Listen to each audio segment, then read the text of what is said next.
Hey, this is Stefany Gonzalez, and with my classmates Lizeth Carbonell and Sebastian Silva, we are going to talk about the Montessori model.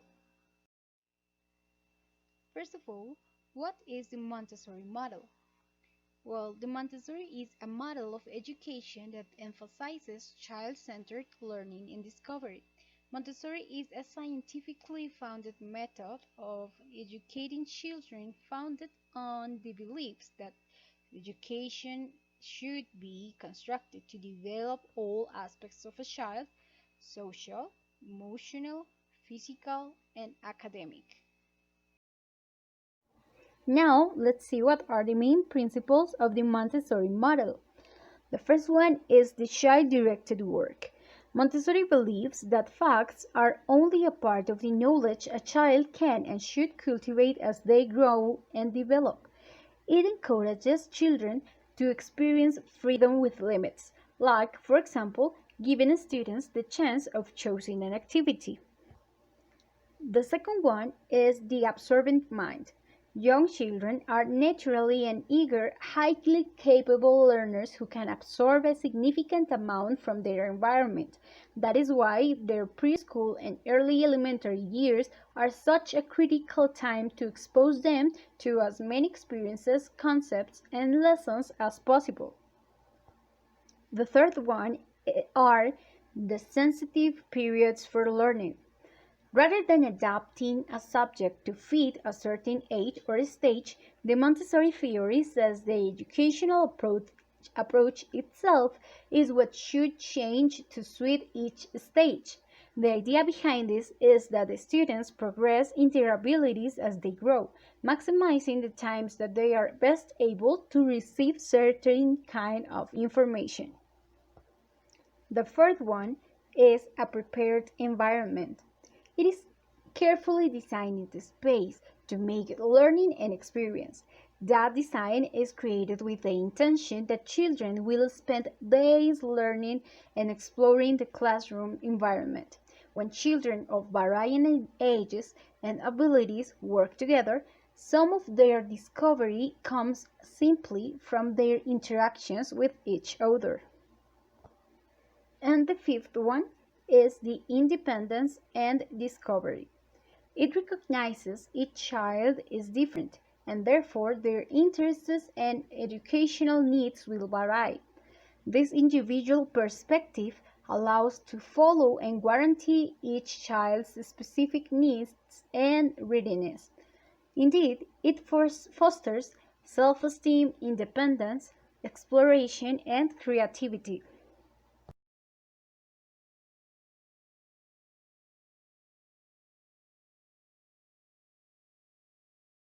But what is the view of learning? Well, learning is supposed to be enjoyed by learners in any given condition. Learning is chosen for what the child wishes to learn. Learning is strengthened by doing, requiring active thinking and experimenting to find out how things work and how learn firsthand about the world the child lives in. Now we are going to continue with the role of the teacher. The role of the teacher in the Montessori model is to observe each child and present lessons to them when they are ready. During the day, Montessori teachers are moving about the classroom observing the students, helping children choose work, presenting lessons, and posing provocative questions that promote thinking. The Montessori teacher controls the environment, not the children, just the environment. This unique role allows the Montessori teacher to be trust guide and mentor. In other words, the teacher's role is to guide children who are finding it hard to select materials or who are disturbing others, to introduce new materials to children who are ready for a new challenge, and to conduct small groups lessons. Her or his decision about what to teach are made on the basis of careful observation of the children. Although the teacher might start the day with plans of what she or he will do during the work cycle. He or she will be led by his students and their needs, and there is no formal timetable. Now we are going to see what is the role of the students in the Montessori model. So, children have to respect the rights of the group and the other individuals in the environment. They have to experience their own life and draw their own conclusions. Through her work, the child will develop the responsibility that accompanies the freedom to choose her own direction. So those were the principal roles of the students in Montessori. Now we are going to see what is the vision of the classroom in Montessori.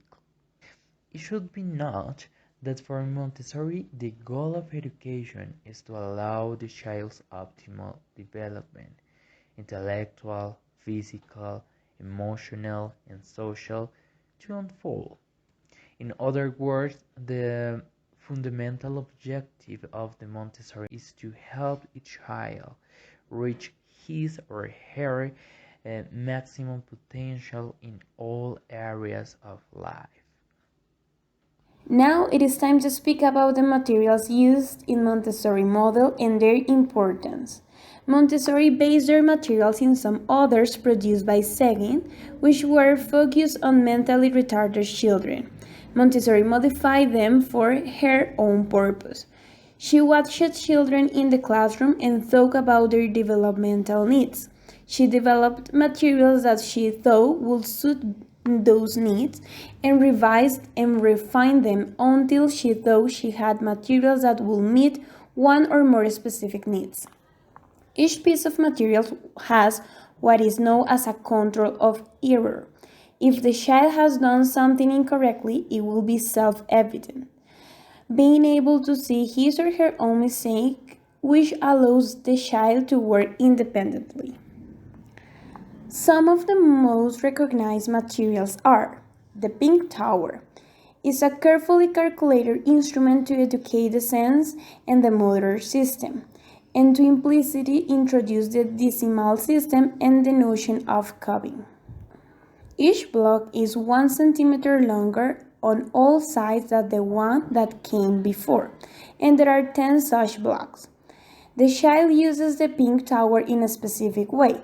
He carries each cube to a rock and then reassembles the tower from memory, from largest to smallest cube, carefully centering each subsequent cube over the preceding one.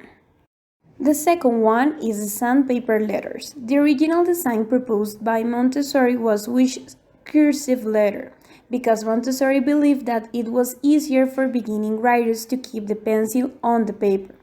However, this material has been modified and current design has detached letter.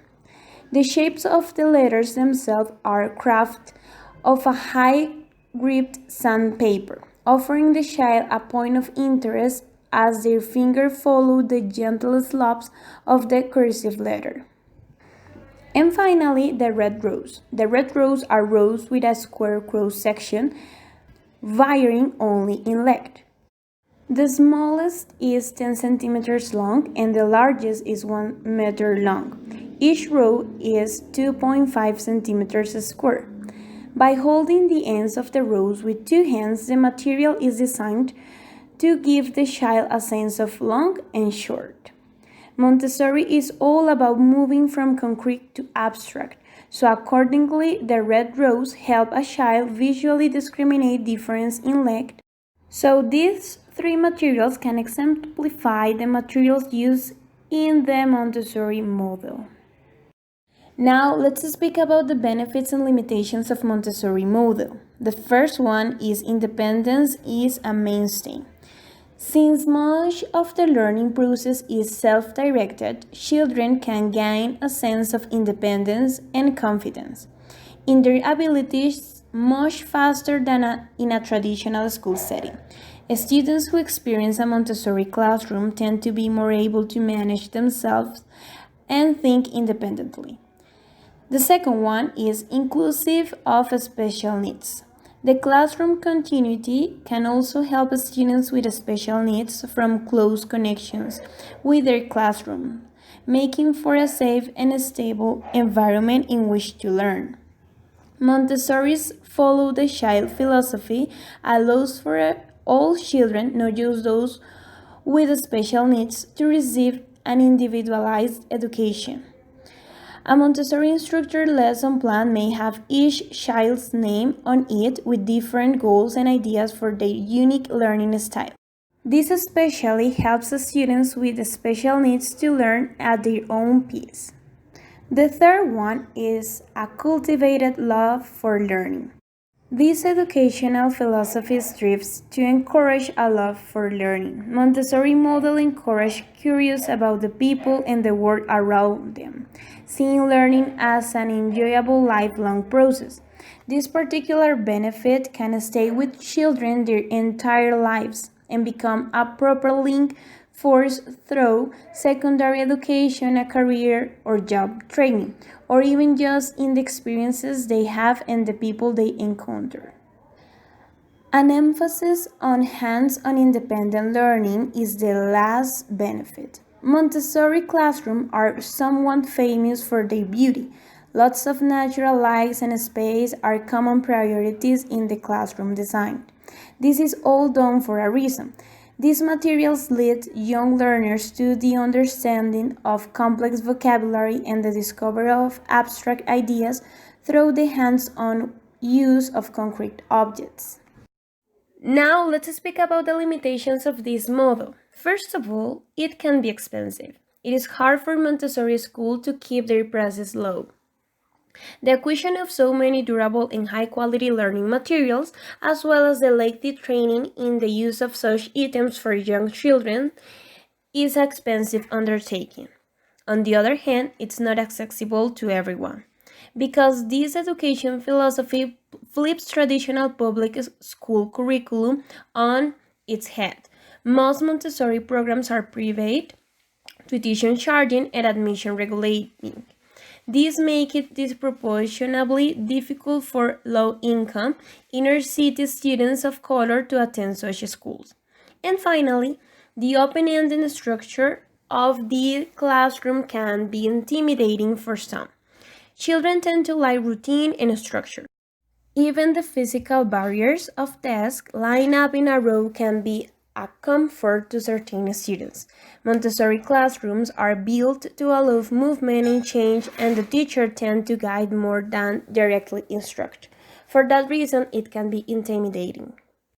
Finally, to sum up, the Montessori model provides the opportunity for young students to discover and learn in an innovative manner, changing completely the traditional educational model. The environment allows kids to enjoy and learn by practicing and doing activities that develop their domains and go from concrete objects to abstract concepts. It is essential to highlight how this model emphasizes kids' necessities improvement, which all the materials are focused on covering those needs.